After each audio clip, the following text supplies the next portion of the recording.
Hari ini kita harus bicara jujur tentang kondisi yang sedang terjadi.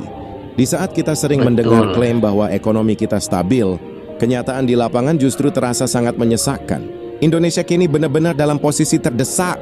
Rupiah kita dikabarkan terus merosot tajam, mencapai titik yang sangat mengkhawatirkan. Tapi Ya teman-teman semuanya, saya sebagai orang menengah ke bawah ya teman-teman, mungkin ramai dari kalian yang mengatakan bahwa ekonomi Indonesia sekarang ini baik-baik saja. Mungkin karena kalian orang kaya guys. Namun ketika berbicara tentang orang pendapatan menengah ke bawah guys, betul-betul kacau guys ekonomi di Indonesia yang paling sekarang, membuat guys. banyak orang terdiam adalah melihat kenyataan di negara tetangga. Ringgit Malaysia yang dulu sering kita remehkan, nyatanya kini justru menunjukkan taringnya dan semakin menguat. Apakah selama ini kita hanya diberi janji manis? Mengapa rupiah seolah tak berdaya menghadapi gempuran ekonomi global? Mari kita lihat faktanya. Bagaimana kondisi mata uang kita saat ini dibandingkan dengan mereka? Sebelum kita bahas lebih dalam, mari kita saksikan dulu cuplikan kondisi nyata yang sedang ramai diperbincangkan ini. Bismillahirrahmanirrahim. Assalamualaikum warahmatullahi wabarakatuh. Berjumpa kembali dengan saya Kestemrek TV. Bagaimana kabar kalian semua? Semoga sentiasa dalam keadaan sehat walafiat, dipermudahkan segala urusannya dan semoga dilancarkan rezekinya. Amin amin ya rabbal alamin. Oke teman-teman semuanya, saya ingin mengajak kalian untuk selalu bersyukur atas nikmat yang telah Allah berikan guys. Apapun situasi kita, meskipun situasi kita tidak seindah yang kita bayangkan guys, namun mari kita berupaya untuk selalu bersyukur atas nikmat yang telah Allah berikan, karena dengan banyak bersyukur itu bertanda bahwa kita ridha akan ketentuannya guys. Dan dengan banyak bersyukur mudah-mudahan apa yang telah Allah berikan akan Allah tambah, yaitu keberkahnya.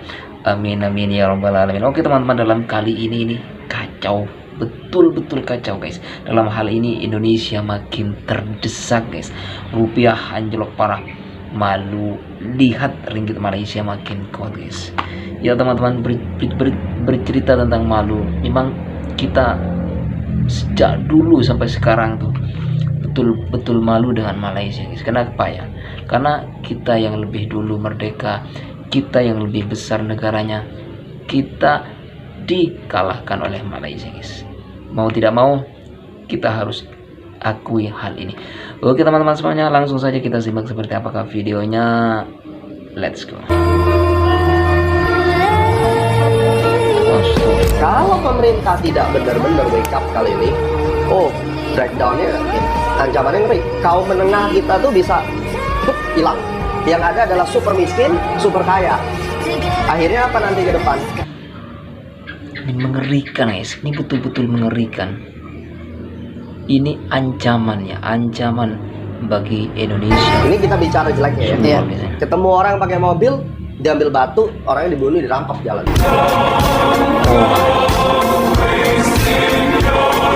Efek terakhirnya, efek dominonya PHK, ya, unemployment tinggi. Kenapa? Masyarakat nggak belanja, perusahaan UMKM nggak jalan, mau income dari mana? Ya sudah, mau utang pun naik costnya. Dan ketika mereka harus cut, gelombang PHK akan besar sekali yang ada terjadi di Indonesia. Jadi kalau kita bicara resiko, prediksi gua 4,2 sampai 7% untuk GDP. Ya ini udah pasti nggak nyampe nih target fresh GDP kita. Saya nggak ngerti nanti strateginya apa yang bisa digunakan pemerintah, tetapi kalau ini terus dilakukan dan pemerintah tidak bisa menghandle 4 hal ini, itu game over untuk negara kita dalam waktu 1 tahun sampai 2 tahun ke depan. Harga-harga akan naik dan masyarakat akan teriak sekali. Ini betul-betul mengerikan guys, semacam ini ya.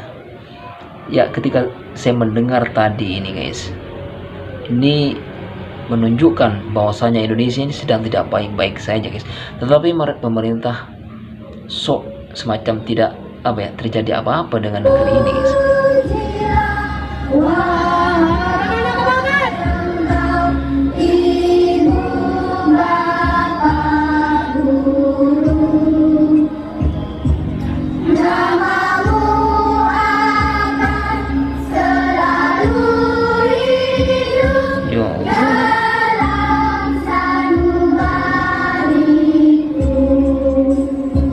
Sabar ya. Apa yang sudah untuk terjadi Bapak dengan negeri dan ini Ibu guys? Guru, jika jasa kalian belum dihargai di negeri ini, jika pemerintah masih menganggap seorang guru adalah profesi anak tiri, jika menganggap seorang guru profesi yang tidak penting untuk disejahterakan di negeri ini.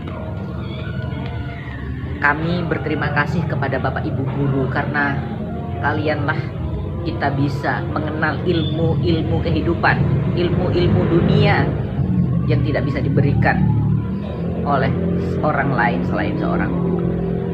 Tanpa guru kita tidak akan bisa mencapai cita-cita kita. Saya juga sama. Saya dulu seorang guru. Saya sarjana pendidikan bahasa dan sastra Indonesia. Tapi saya memutuskan untuk berhenti dan tidak menjadi seorang guru karena memang seorang guru itu ya tidak dihargai. Bayar. Ya teman-teman semuanya, ketika seorang guru tidak lagi dihargai ya, akan jadi apa negeri ini guys? Pendidikan tentunya akan anjlok ya ketika guru sudah tidak dihargai. Untuk apa menjadi guru guys? Kita tahu ya, memang seorang guru itu harus ikhlas. Tetapi dari sisi lain kita kan masih memerlukan apa ya, ekonomi juga guys, memerlukan kebutuhan juga yang tiap hari untuk keluarga kita. Kita tidak hanya berbicara tentang ikhlas, tetapi kita bercerita tentang tanggung jawab terhadap keluarga kita ya guys. Cuma 150.000, 200.000, 300.000. Ini yang salah bukan pemerintah. Ini yang salah adalah pencetus guru tanpa tanda jasa, guru pahlawan tanpa tanda jasa. Itu siapa yang bikin sih? Makanya sampai sekarang guru bener-bener pahlawan tanpa tanda jasa. Jasanya itu tidak dibayar sama pemerintah.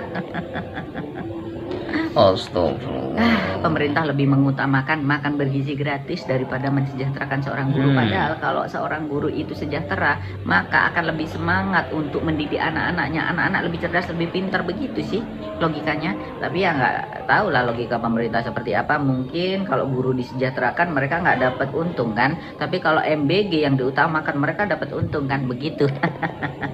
Sabar ya Bapak Ibu guru, sabar.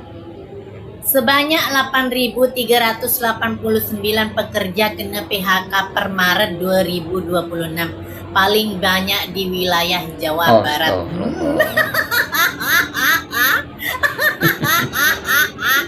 Kokori, kau lihat sendiri di negara Anda. Itu hari kau mengulas tentang pembuangan kerja di Malaysia. Kau tengok, di Indonesia pun ada. Udahlah rupiahnya turun, kena PHK lagi. Fix 2030 Indonesia bubar. Ya Allah. Mudah-mudahan hal ini tidak terjadi ya. Nah, masyarakat secara keseluruhan bahkan kaum menengah itu udah menurun, nggak mampu lagi spending. Terus apa yang harus kita lakukan? Perusahaan-perusahaan atau toko-toko atau bisnis-bisnis kan nggak punya income. Simpel aja mikirnya. Nah, pemerintah kan harus sudah melakukan stimulus. Nah, stimulusnya apa? Oke, MBG itu kan stimulus sebenarnya. Terus kemudian BLT dulu ada bantuan langsung tunai. Sekarang kalau semua itu duitnya udah kesedot, ya akan repot. Sebagai contoh misalnya membangun IKN, duitnya kesedot banyak ke sana. Ya itu pro kontra lah ya. Saya tidak berkapasitas mengomentari, tapi prinsipnya ada proyek IKN yang besar sekali itu sekarang menjadi apa? Siapa yang mau kerja di Malaysia jadi tukang masak, gajinya Rp150. Paling kecil pun tukang masak gaji Rp120 lah. Tapi kalau udah mahir, biasa Rp150, setara Rp600.000. Oh my god. Ini tukang masak guys. Setelah melihat cuplikan tadi, kita tentu bertanya-tanya, apa yang salah? Lihatlah apa yang ada di layar kalian sekarang. Ini adalah pemandangan dari kota Kuching, Sarawak. Sebuah kota yang mungkin tidak sesibuk Jakarta, tapi lihatlah betapa tertatanya jalanan ini. Gak ada kemacetan yang semrawut, udara terasa lebih bersih, dan ekonomi lokal mereka terlihat bergerak stabil meskipun dunia sedang krisis. Kuatnya ringgit Malaysia tentu bukan tanpa alasan. Mereka berhasil menjaga daya beli masyarakatnya, sementara kita di sini harus berjuang dengan harga barang yang terus melambung akibat rupiah yang anjlok. Melihat ketenangan di Kuching ini, rasanya kita harus mengakui bahwa ada hal yang harus segera dibenahi di tanah air. Dampak dari melemahnya rupiah ini bukan cuma angka di berita, tapi nyata di piring makan rakyat kecil. impor bahan baku jadi mahal, biaya produksi naik, dan akhirnya ribuan buruh harus menerima kenyataan pahit terkena pemutusan hubungan kerja. Sangat ironis ketika pemerintah sering mengatakan kita lebih kaya dari mereka, namun faktanya banyak dari saudara kita yang masih harus menyeberang ke Malaysia untuk mencari nafkah dan dibayar dengan ringgit yang nilainya kini makin tinggi. Keindahan dan ketertiban kota. Kuching ini adalah cerminan dari kebijakan yang terarah. Kita tidak bisa terus-menerus menutup mata dengan narasi aman-aman saja. Indonesia butuh langkah nyata, bukan sekadar janji-janji politik. Melemahnya rupiah adalah sinyal bahaya yang tidak boleh diabaikan. Kita perlu menuntut transparansi. Kemana arah ekonomi kita sebenarnya? Mengapa negara tetangga bisa lebih tangguh menghadapi badai ini dibanding kita?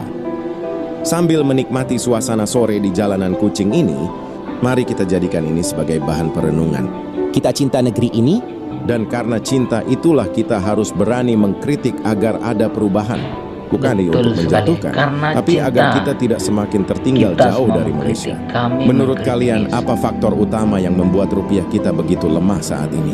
Dan apa yang harus segera dilakukan pemerintah agar kita tidak semakin malu di mata dunia? Tuliskan analisis dan pendapat jujur kalian di kolom komentar. Jangan lupa dukung channel ini dengan klik like, subscribe, dan bagikan video ini agar semakin banyak yang sadar akan kondisi bangsa kita.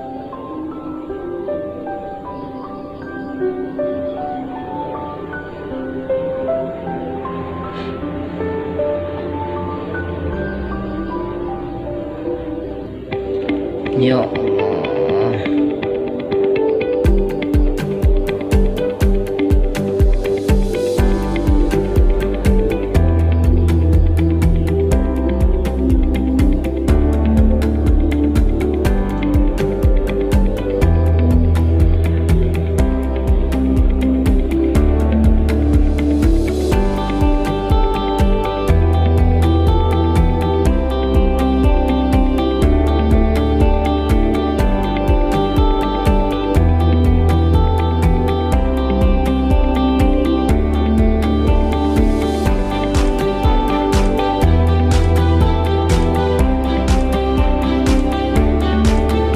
Ya teman-teman semuanya, pernyataan pahit ini ya harus kita telan ya guys, harus kita nikmati, harus kita akui guys, bahwasanya Malaysia jauh meninggalkan kita guys, sedangkan kita terbata-bata masih di posisi yang seperti saat ini yang kita nikmati. Oke teman-teman semuanya, terima kasih sudah menonton video ini, mudah-mudahan video ini bermanfaat. Saya Temerek TV undur diri, wassalamualaikum warahmatullahi wabarakatuh.